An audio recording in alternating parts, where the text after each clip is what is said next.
কালকে না তোমার পরীক্ষা, না পরে তুমি কি করো? পড়ার চেষ্টা করতেছি আম্মু, কিন্তু পড়া মাথায় ঢুকতেছে না। সবাই তো পারে, তুমিও পারবা বাবা। আমি সবার মতো না মা, আমি আলাদা। তাই তোমাকে কেমনে বুঝাই?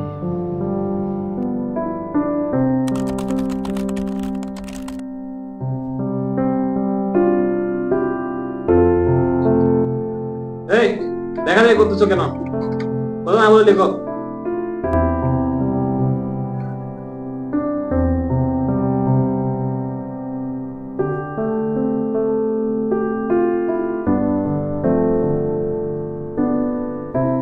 নাই মা, লেখা বন্ধ করো।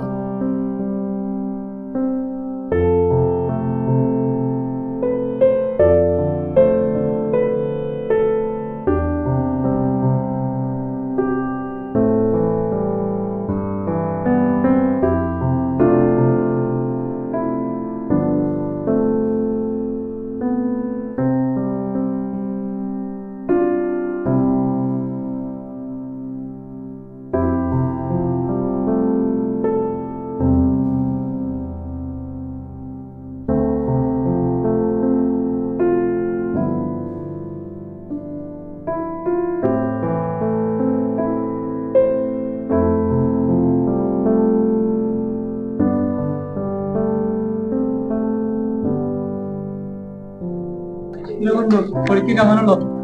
মনে হয় না ভালো হয়েছে পরীক্ষা, আশা করি ফেল করবো। না বেটা, নাম্বারটাই কি মেন নাকি? যে ভিডিও যেটা নিয়ে চেষ্টা করতেছো সেটা করে দাও, ইনশাআল্লাহ কিছু একটা করতে পারবে। সবাই তো আবার ভিডিও লেখা করার শিক্ষিত হতে পারবে।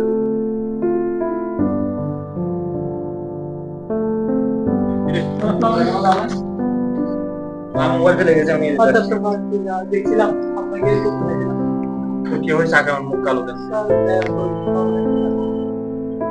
দেখো, তোমাদের একটা জিনিস আমি বলি, পরীক্ষায় খারাপ করা বা ফেল করা ওটা মানে ব্যর্থতা। হ্যাঁ, সুযোগ একবার না বারবার আসবে। আর কবি তো আমাদেরকে বলেই গেছেন যে একবার না পারলে দেখো শতবার। অবশ্যই আমাদেরকে চেষ্টা করে যেতে হবে। হ্যাঁ, তো পরীক্ষায় ফেল করা মানে ব্যর্থতা না। ব্যর্থ হচ্ছে মূলত সে যে চেষ্টা করে না। চেষ্টা না করলে কখনো সফলতা হতে পারবে না।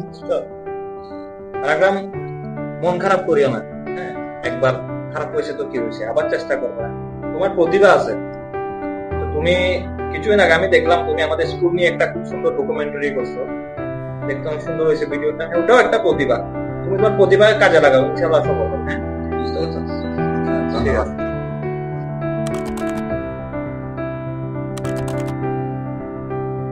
অভয়া তরুণ সংঘের আয়োজনে আজকের শিক্ষার গুরুত্ব নিয়ে আলোচনা সবাই উপস্থিত থাকার জন্য তোমাদের সবাইকে ধন্যবাদ জানাচ্ছি। আর এখন আমাদের মাঝে বক্তব্য নিয়ে আসছে অত্র বিদ্যালয়েরই কৃতি সন্তান মোহাম্মদ আকরাম। ধন্যবাদ স্যারকে আমাকে কিছু বলার জন্য, সুযোগ করে দেওয়ার জন্য। শিক্ষা মানে শুধু মুখস্থ নয়, বোঝার চেষ্টা করা আর নিজের প্রতিভা খুঁজে পাওয়া। আমরা সবাই আলাদাভাবে শিখি, তাই নাম্বার কম হলেই ব্যর্থতা নয়।